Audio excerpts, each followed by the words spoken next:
Hello and welcome. In this video I'll show you how to take a screenshot on your Lenovo laptop.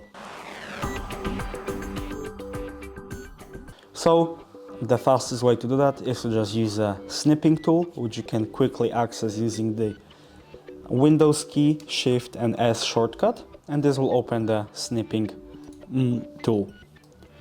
And you can also start recording using that option, but to take a screenshot just press Ctrl Shift S, Windows Shift S. You can also change the what do you want to take a picture of, and take a picture.